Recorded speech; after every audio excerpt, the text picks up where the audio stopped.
Okay, welcome back to the Investigative Journal. I'm your host, Greg Anthony, and you're listening to FirstAmendmentRadio.com. Catch my show every evening from Monday through Friday, 6 p.m. to 7 p.m. Now, today I'd like to get back to the Tony Alamo story that I've been covering in depth. And wanted to mention that since I've been covering this story, so much information has come to light, how the government has framed him, how he was framed for his avid criticism of the Vatican and its connections to our government, facts revealing things that are kept out of the mainstream press, facts that you hear on only a few stations on the Internet. And the reason being is that this is one of the greatest stories never told in the history of the world. And especially in this day and age when you see our country being right now rocked left and right by orchestrated terror attacks. And I'd like to discuss exactly what they did to this man.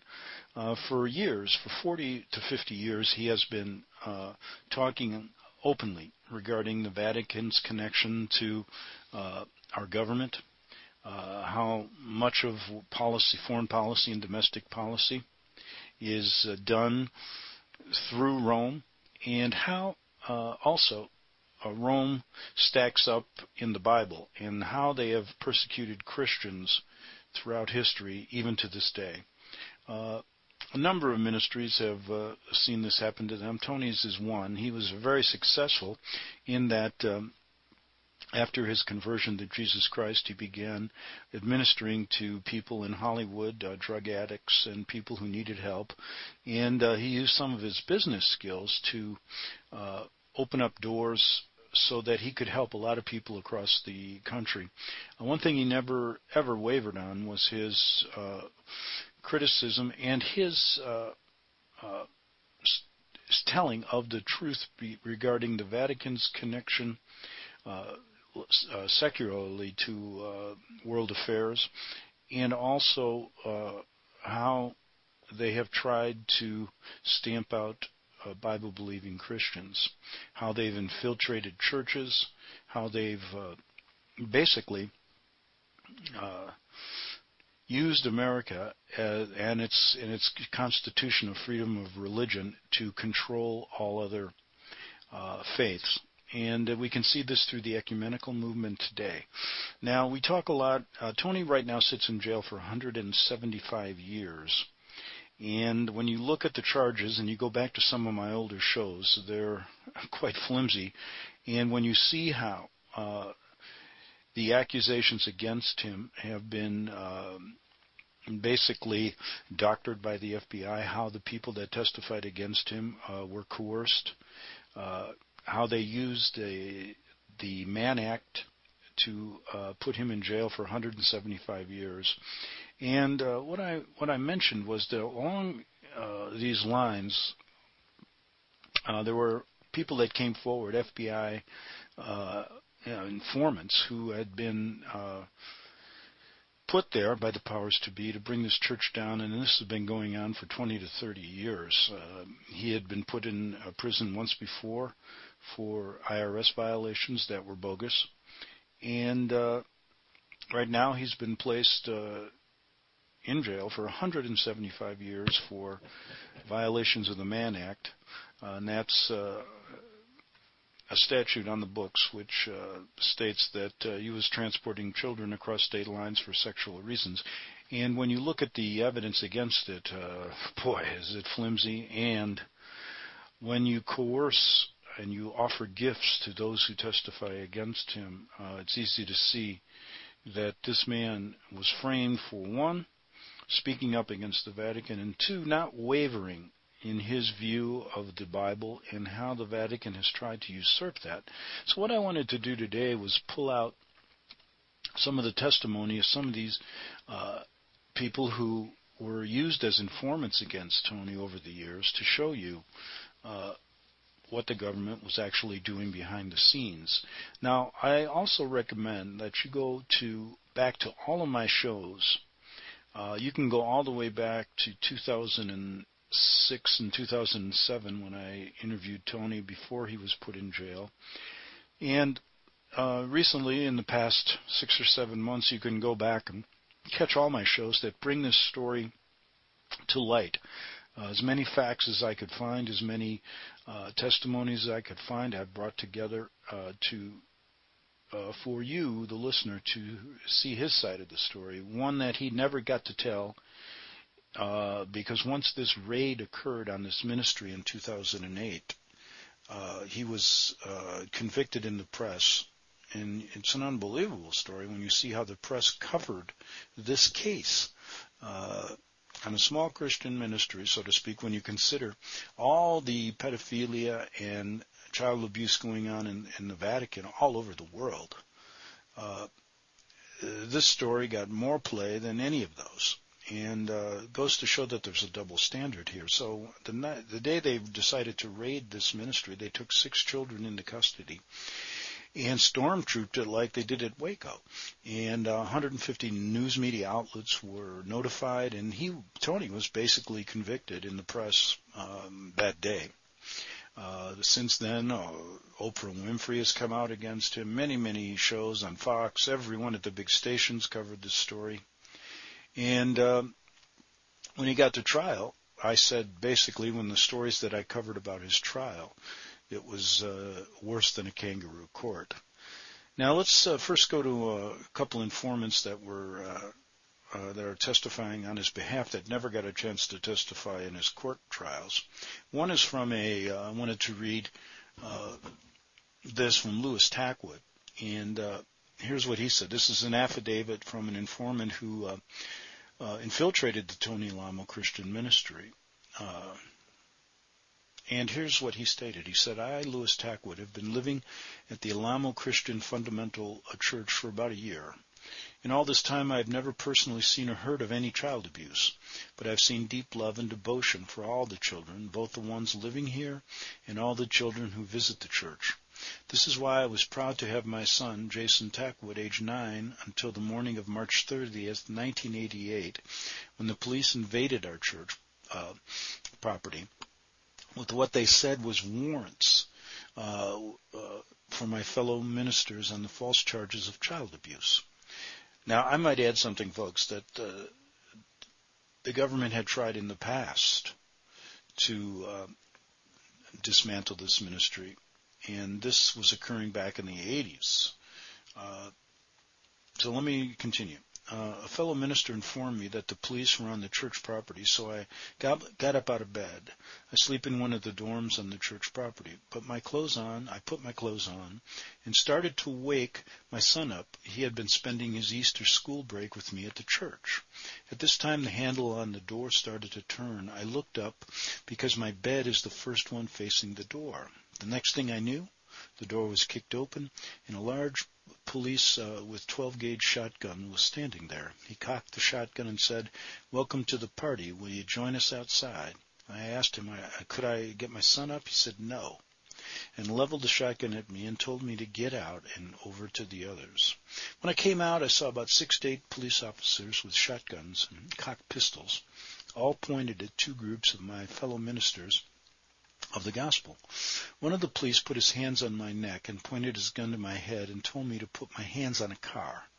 About 5 minutes went by, and the police sent my little boy over to the car where he had put his hands on it too. We stood there for 15 minutes. It was very cold, and my little boy was shaking. The police finally told all of us to go into the church, and when we got there, I was made to sit in one place, my little boy in another. The police kept questioning my little boy, but all he would say is he wants to sit with his father. They finally called me over to where they had been sitting, about 20 feet from the rest of us. When I sat down, the policeman who seemed to be in charge informed me they were taking my son somewhere else. I asked them why, and he said for his protection and safety. And I told him he was safe with me. My son also stated he didn't want to go anywhere with them. I protested again. My son said, "Daddy, where are they taking me? Are you going?" The officer said, "Your daddy's going to jail." And at this point, they made me move back to where the other ministers were being kept. About 10 minutes later, a lady police officer called me out of the group and told me she was taking my son to another location. I protested again. My son called me. They told us to be quiet. They took him out to the other property where they made him undress and asked him what he called stupid questions. How many times were you spanked with a paddle? Did it hurt? These questions confused him because he was never spanked with a paddle in his life and doesn't understand what misuse is. Later that night he was so upset because he thought they would come back and make him undress again. I had to take him back to the city where he lives. I have been at this church for some time, and I've never seen any child abuse. These charges are unfounded, and there must be something done about these charges and the constant harassment of this church. I've committed no crimes, but rather only preach and teach the Word of God, the King James Version of the Bible. The only act of child abuse I have ever seen occur at our church property at any time was on the morning of March 30th, 1988, when an army of police raided our church and without regard for our children's feelings, stripped them naked and mentally abused them with false and misleading questions. And the bottom line, they found 20 happy and well-treated children. They left 20 confused and frightened ones. And that was Louis Tackwood talking. And what he was trying to say was that there was no abuse going on, and this church, this Christian church, was being harassed by the police. And I believe that it's been harassed over these years because of the Tony Lamo's criticism and his factual accounts of history, and also of how the Vatican has tried to infiltrate Bible-believing churches, and taking this message all over the world. I mean, he's taken this thing.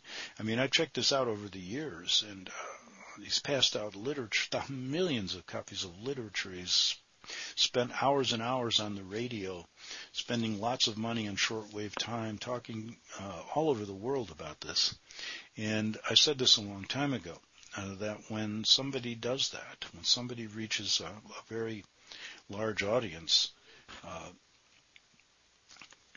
the powers that be basically start harassing and looking for ways to dismantle this ministry. So this was going back way in 1988. And I wanted to also read another letter sent by Joseph Taliaferro, a confession that he made. A federal agent confesses about the government plot to destroy the Alamo Church. And after this, I have another former FBI agent that I've interviewed many times that talked about this. And what this tells me is that we're laying groundwork to show you that from the time, since at least the 80s, they have been looking for ways to dismantle this church. And finally, in 2008, in this final raid, they're doing their best right now. Here's exactly what happened after the raid. Tony was sentenced to 175 years in jail, in violations of the Mann Act. 2, they took into custody over 35 children, and this was in a number of his ministries across the country, which have still to this date, these kids have not been returned to their parents. And 3, they filed civil lawsuits against him, and one being a $525 million judgment in Arkansas, the largest in the history of the Arkansas state. So you can see the intentions to close down these Christian ministries. And I say behind the scenes, it's the Vatican who controls this. Because when you look at the level of pedophilia and child abuse in the Catholic Church, I don't see any of their churches being closed down. I don't see any of their property being seized. And I don't see any of their Catholic children being taken away from their parents. Is there a double standard here? Of course. Now, here's what Joseph Taliaferro had to say. He said, "My brother is a cop, and I used to work undercover with the police department and help bust drug dealers.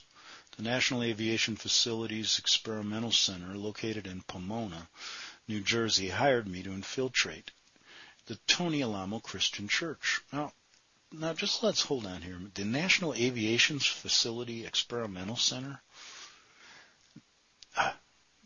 Boy, the government works in strange ways. Agencies like this plant in your heart and soul not to talk about working for them under any circumstances, even under threat of torture.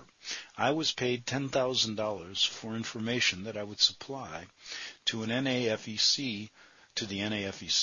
Now, the point, this took place years before this last raid, but I think that this kind of evidence would have been instrumental in Tony's trial, showing, because one of his defenses with us, there was a government effort to frame him, but he never got a chance to bring these people and testify,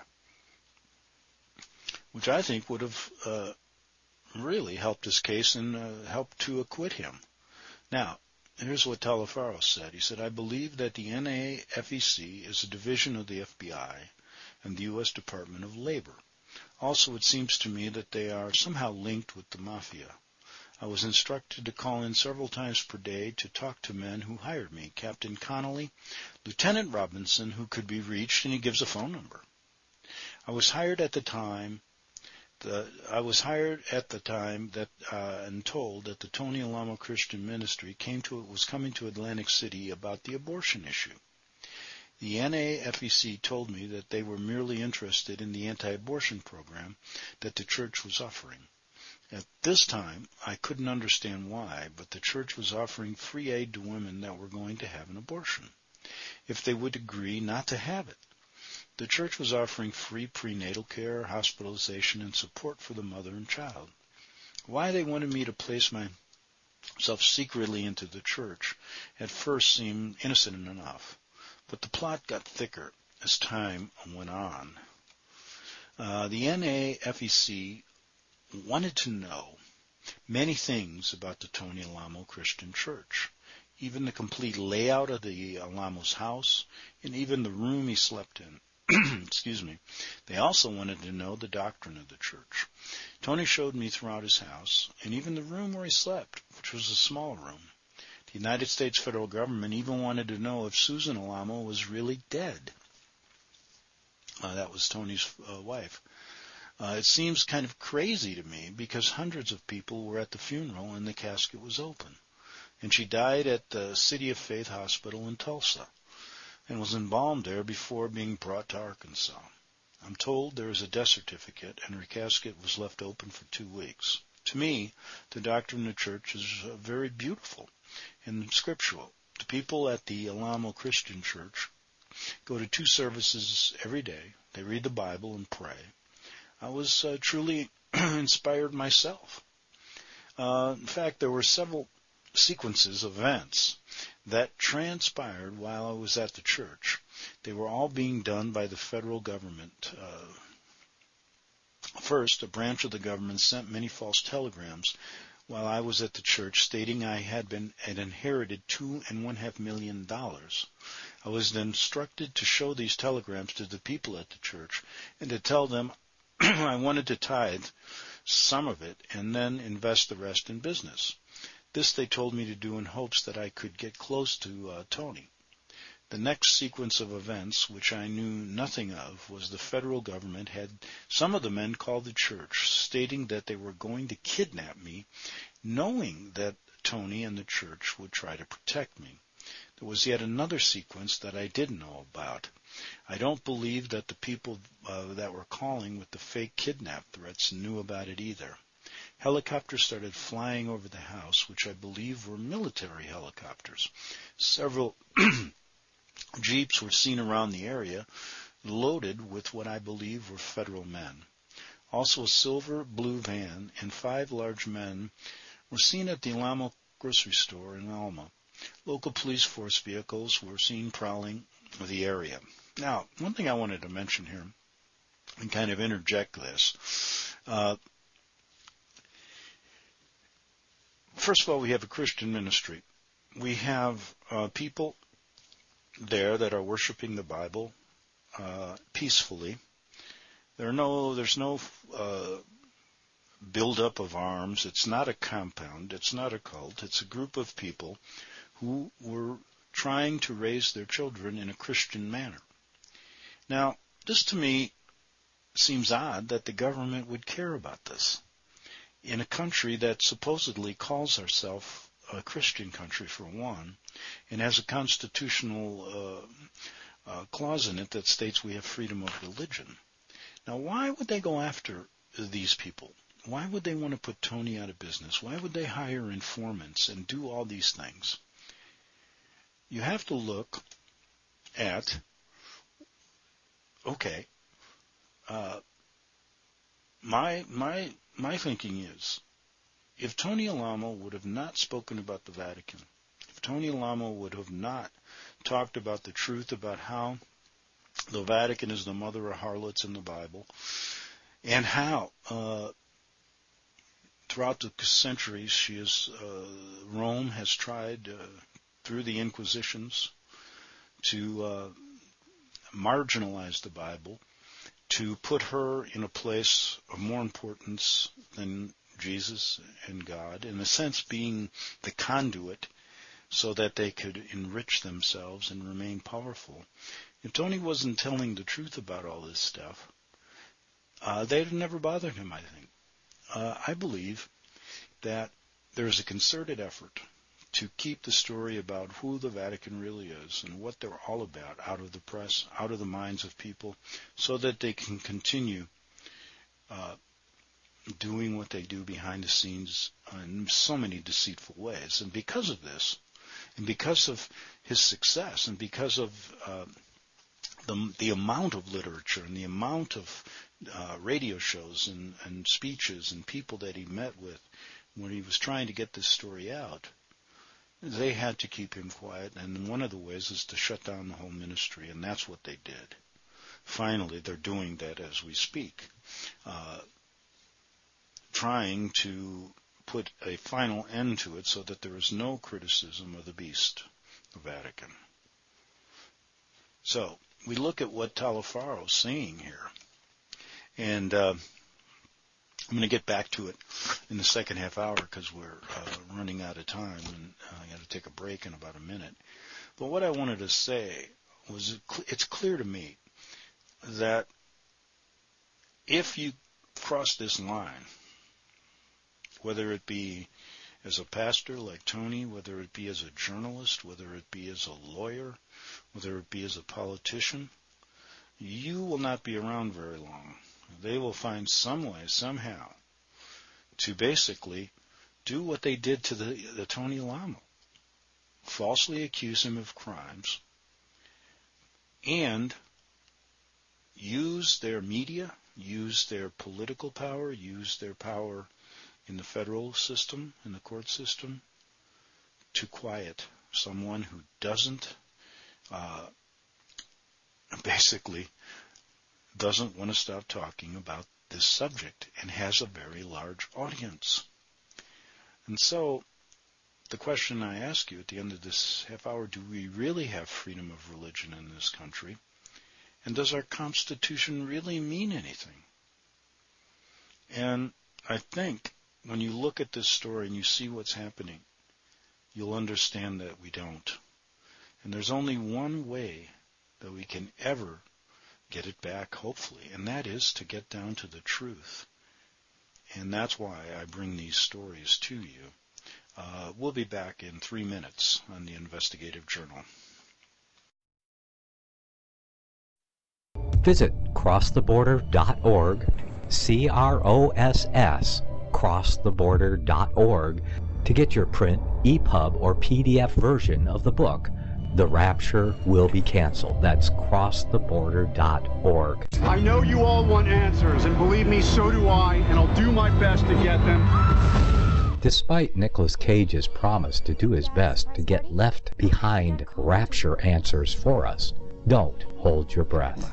Not everyone believes Left Behind is true prophecy. Some may even regard as conspiratorial the mainstream re-release of the Left Behind movie with actor Nicolas Cage portraying the main character, as an attempt to further reinforce in the minds of all this perception of false prophecy, in order to condition the masses for the play about to begin. If you want true Bible prophecy answers, get the book, The Rapture Will Be Canceled. The author exposes the Latin rapture origin, the 7-year tribulation deception, true Bible revelation of Daniel's 70 weeks, the abomination of desolation, the restrainer, America in the Revelation, the image of the beast and the mark of the beast, and the truth about God's chosen people, and so much more about Bible prophecy. This book will shatter the left behind paradigm of future events. Get the book, The Rapture Will Be Canceled. Visit crosstheborder.org, CROSS, crosstheborder.org, to get your print, EPUB, or PDF version of the book, The Rapture Will Be Canceled. That's crosstheborder.org.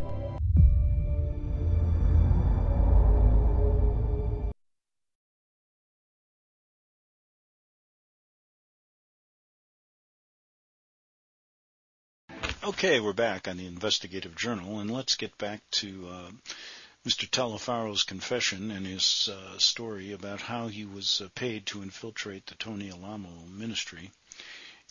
And we got to the point where helicopters started flying over the ministry, and Talafaro said, which I believe were military helicopters. Several jeeps were seen around the area loaded with what I believe were federal men. Also, a silver and blue van with 5 large men were seen at the Alamo grocery store in Alma. Local police force vehicles were seen prowling the area. Because of the vicious nature of the federal government agency that I was working for as a spy, I personally believe without a doubt that they are deliberately trying to make the Tony Alamo Christian Church look like a bad and mysterious organization, which I want to emphasize is not. I may add to you folks that along the years that I've been covering this story, I've met with a number of the people in the ministry, and I will tell you, there's nothing mysterious or strange. They're hardworking people who wanted to raise families in a peaceful environment using the Bible as a guide to life. And I find I've found nothing strange or mysterious about anything. It was the farthest thing from a cult that I've ever met. So anyway, let's get back to Mr. Talafaro. I have seen literally hundreds of letters commending them for their work, he says. I've personally sat in one service after another and heard wonderful testimonies from the church people. I've become very acquainted with many people who live there, and they all are beautiful people. While I was at the church, I saw the sincerity of this church and found it to be a very good place, preaching the gospel of the Lord Jesus Christ in a very convincing manner and helping the poor, suffering, and needy. I believe that this is what churches are really supposed to do. Because I'm giving this testimony, I really do fear for my life. These federal government agencies are vicious and will pay thousands of dollars for false testimonies against the church. They are looking at any cost to destroy this church and any church like it.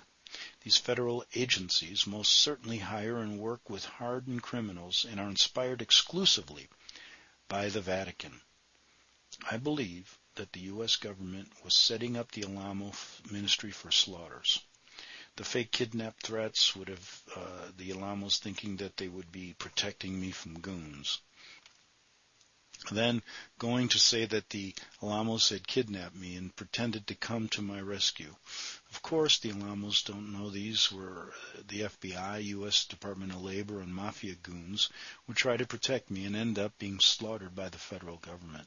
Then the newspapers, magazines, and TV networks like the Hearst newspaper chain, the New York Times, the LA Times, Lifetime, Newsweek, People, ABC, NBC, CBS, all secretly owned and controlled by the Vatican, would start blazing I have made several other statements and signed them at Gian and Gian Law Firm in Fort Smith, Arkansas. I've talked with Mr. Gian and have told him many other things and told him that it was all right to tape me. This was Roy Gian III. Again, I want to state that I was hired by the federal government and to be paid $10,000 to testify falsely about the affairs of the Atonilamo Christian Church. Again, my contacts that hired me were Captain Connolly and Lieutenant Robinson. They instructed me to plant myself at the church in Miami, Florida. In order to verify these facts, I have supplied the telephone numbers of these contacts. I have full knowledge of the taping of my conversation. Statements made above were made without coercion, force, and any promise of reward. Now, I might add, the statements made by the 5 girls that testified against Tony Alamo were made after coercion, force, and promise of reward. And I believe that the attacks on this ministry in 2008 were basically an ongoing effort, as you could see what was happening here with Mr. Talifaro prior to that raid, when they were trying to bring this ministry down years before, that it shows a pattern that the government has been engaged in. So if they did it once here, they would do it again in 2008. And I have John Peeler, another FBI informant, who also testified to the same kind of thing that he was paid to do, to bring down the Alamo ministry during that period of time as well. And so we have a pattern here. And so when you say that Tony Alamo was framed, I think that's a good assumption, isn't it? Now, the FBI, getting back to Mr. Talifaro's statements, he said this, they've told me that they planted 6 other agents in the church who have been there a year or more. Also, they say that they were sending a girl in with a $100,000 donation. Isn't it something that these people have been there for a year or more and still have not found anything wrong with this wonderful Christian church? Again, I fear for my life. I just hope that all Christians that really know God really pray for me. I'm leaving the church because of the conviction of God that I am under.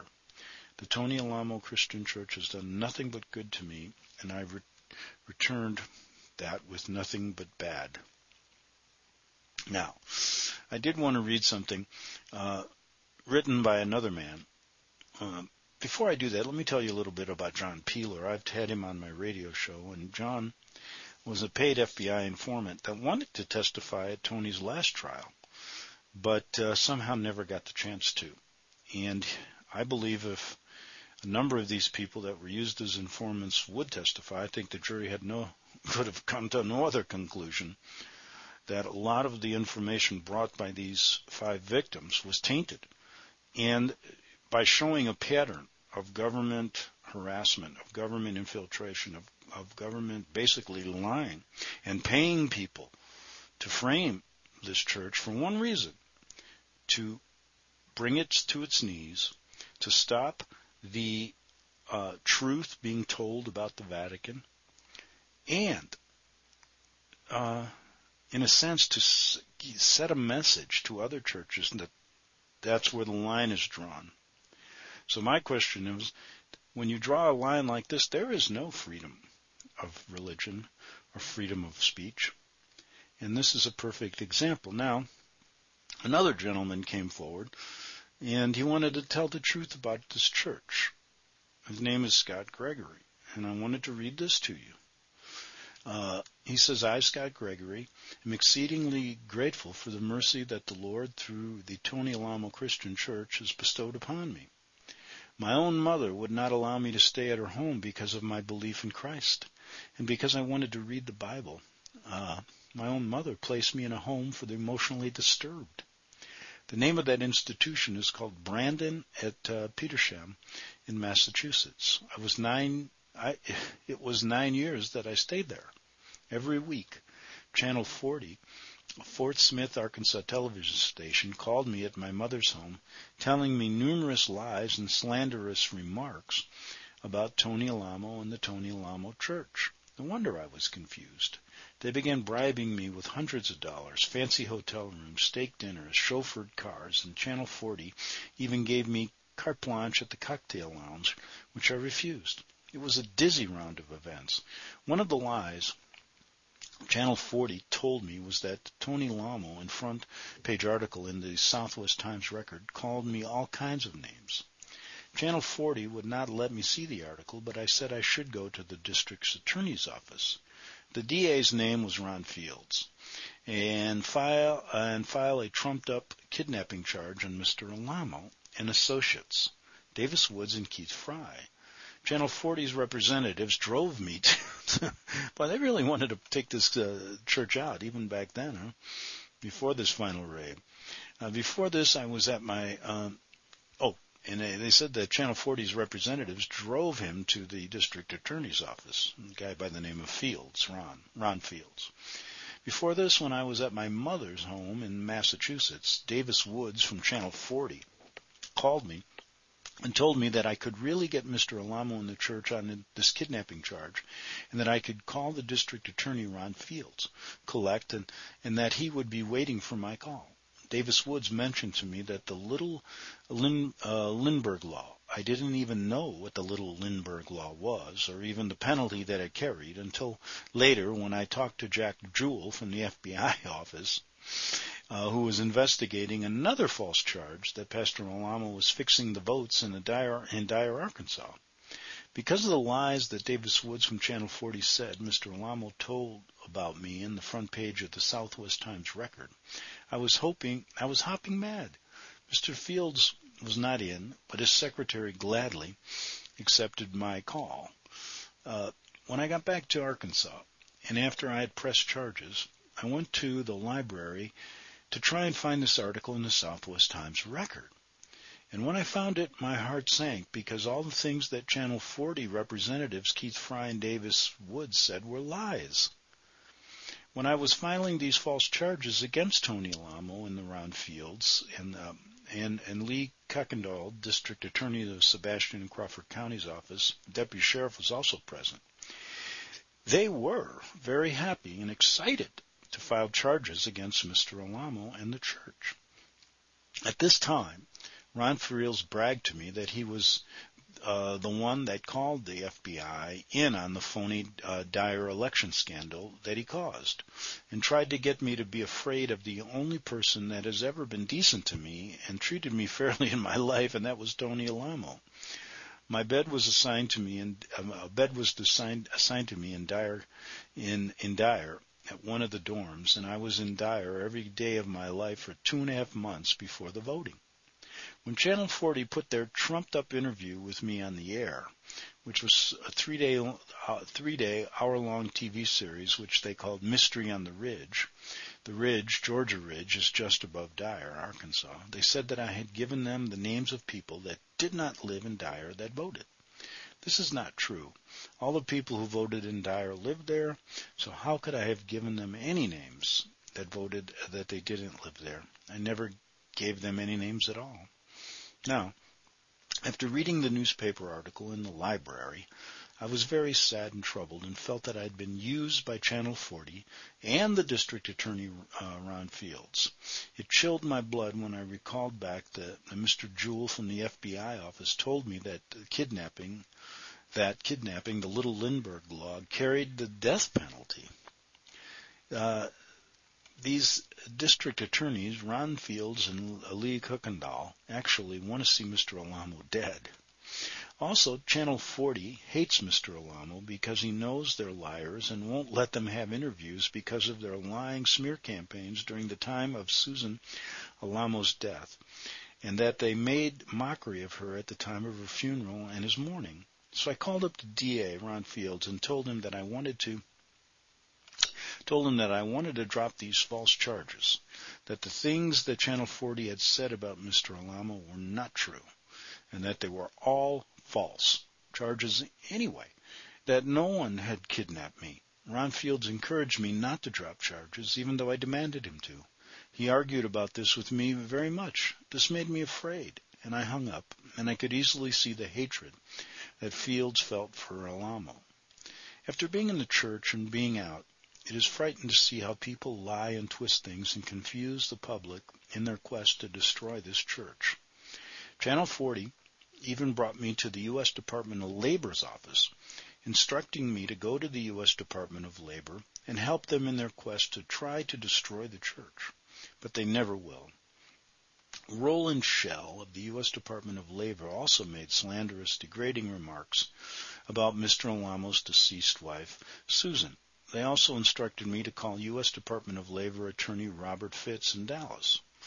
Now, while I was at the Tony Alamo Christian Church, I was hateful and didn't really keep up my share of the work and wouldn't go to all the prayer meetings and read the Bible enough. At that time, I deserved to be dismissed from the church. I praise God that I'm back at the church. I praise God for His mercy, that God has opened my eyes to the tremendous amount of wickedness in these small little Arkansas communities. Wickedness that is directed against a mighty work of God that is winning thousands of souls every month, saving hundreds of men and women and children's lives, feeding and clothing and visiting people, opening its doors to strangers, and having mercy by welcoming back the prodigal son. I understand that Ron Fields is now saying on TV that he advised me to wait a day to think it over before I press charges. This is not true. He never told me any such a thing. What he did tell me was that Mr. Kuykendall was not in his office because it was late in the afternoon and instructed me to be sure to be back at 9:30 in the morning. Channel 40, Ron Fields, and Lee Kuykendall are the ones that persuaded me to bring the kidnapping charges against Tony Alamo in the first place. And now that I'm telling the truth and want to drop these charges just to serve the Lord, the District Attorney Ron Fields is calling me a liar and malicious and saying that I could go to jail for malicious prosecution against Tony. I testify that the malicious ones are Fields, Kuykendall, and Channel 40. All my life, I've never met any people so vicious in all my life. Also, Mr. Jewell from the FBI's office is working with Ron Fields and Lee Kuykendall on this very much. My testimony should make it very clear to anyone who reads this report that the Roman Empire, its United Nations or world government, the federal government, the state governments, the city governments, and the media all work hand in hand in the attempt to destroy Christianity. But they never will, because one, quote, heaven and earth shall pass away, but God's word shall not pass away, and that's in Matthew 24:35. And God's words tell us, quote, if God be for us, who can be against us? And that's in Romans 8:31. God's word, God's words also tells us that Satan, his Roman Empire, his world government and media are defeated foes and shall be destroyed by eternal punishment in hell and the lake of fire. Mr. Jewell actually asked me to find backsliders from the church who were caught stealing and are now on drugs to be witnesses against Tony Alamo. And now I know all these things, the lies, the phony charges, the vicious hatred. It's very frightening to me. I've told you the truth and now fear for my life. I'm very sorry for what I did to Mr. Alamo. I have repented all of my sins and asked God to forgive me, and I know that He will. Now, it seems like, throughout the years, they have been trying to basically bring this church to its knees. And I'm telling you, besides the testimonies that I just read, when you read and go back to some of my old shows and see the stories about John Peeler that I wrote and what he told me, it gives an investigator like myself enough incentive back then to research this even more in depth. And as this story played out, it was quite interesting to me to see how even some of the Christian ministers who supported Tony dropped off and just went away and didn't want to comment, didn't want to talk about this story, because I believe they became frightened. Now, I believe when you're falsely accused, I believe when there's a smear campaign out against you, you have to stand tall.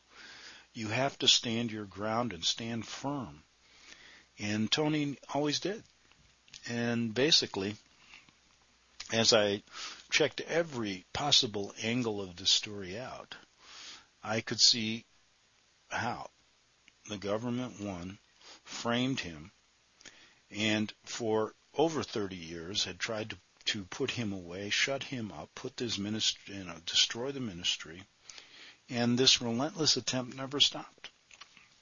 Now, John Peeler, excuse me, another FBI, I've been battling with the flu, so bear with me, another FBI agent, undercover agent, told the same story about how they tried every which way to bring Alamo down. And Peeler came back and said, I can find nothing against him, and basically decided to never work as an informant again.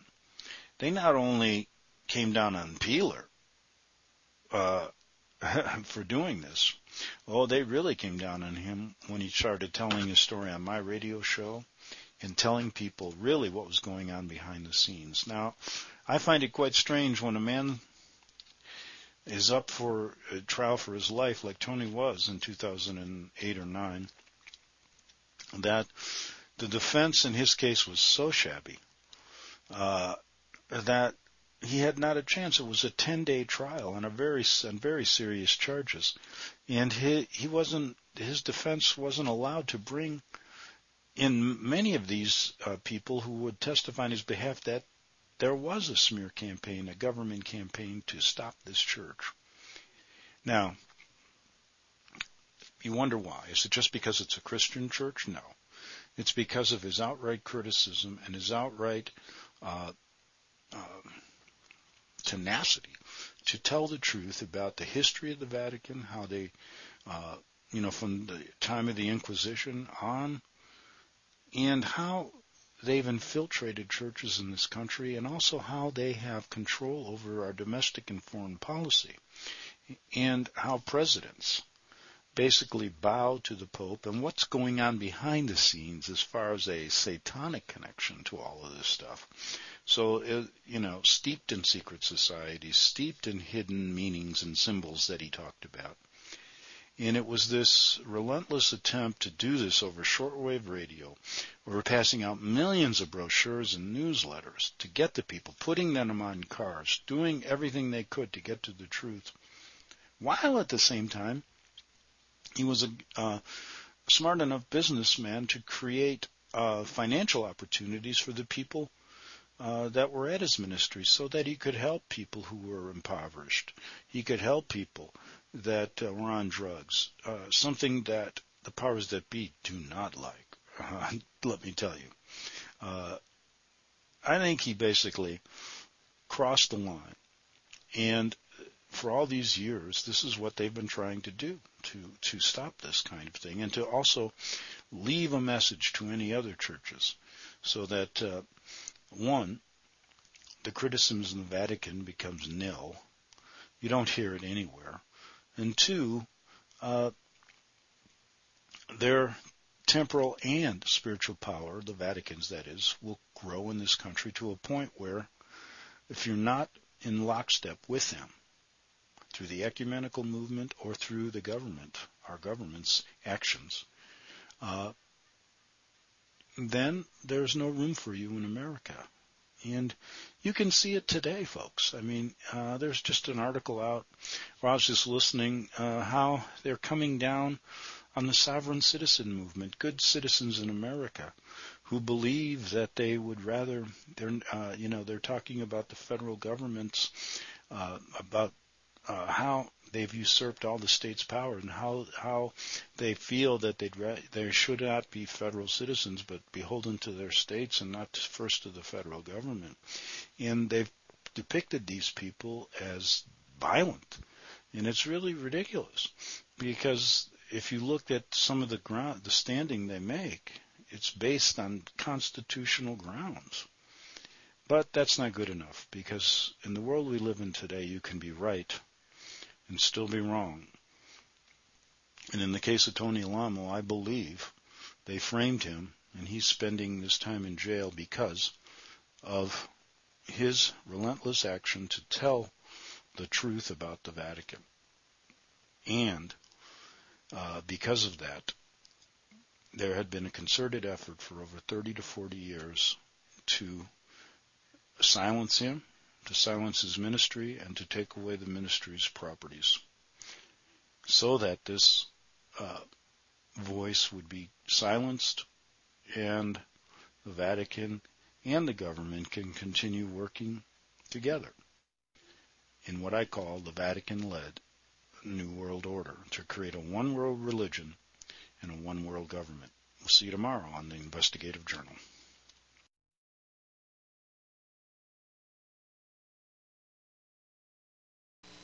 You're listening to FirstAmendmentRadio.com worldwide. Freedom is never free. We need your support today at FirstAmendmentRadio.com.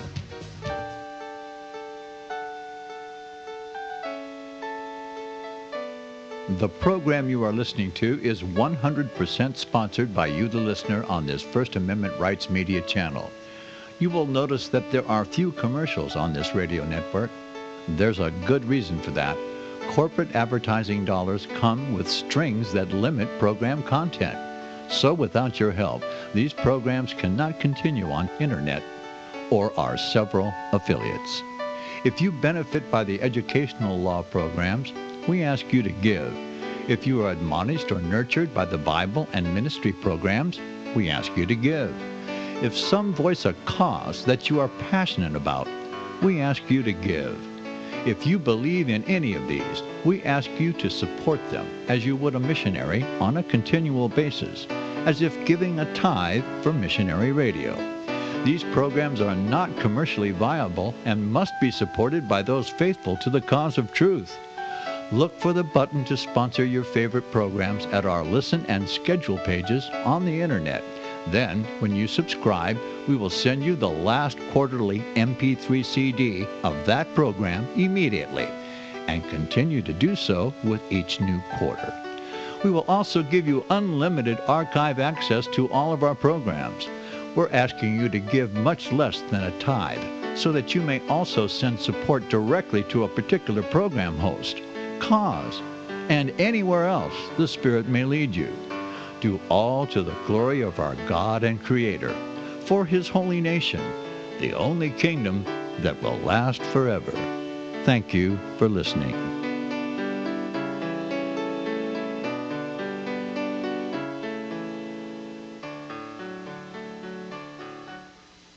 Since the beginning of time, kings have sought it, nations have fought for it. It has been traded, it has been borrowed, it has been purchased. It has been stolen. There's a reason for it. To secure the blessings of liberty to ourselves and to our posterity. Invest with the security of gold and silver. Call Discount Gold and Silver Trading at 1-800-375-4188 or visit discountgoldandsilvertrading.net. Listen to Financial Survival with your host Melody Cedarstrom right here on FirstAmendmentRadio.com at 4 p.m. Eastern or 1 p.m. Pacific Time.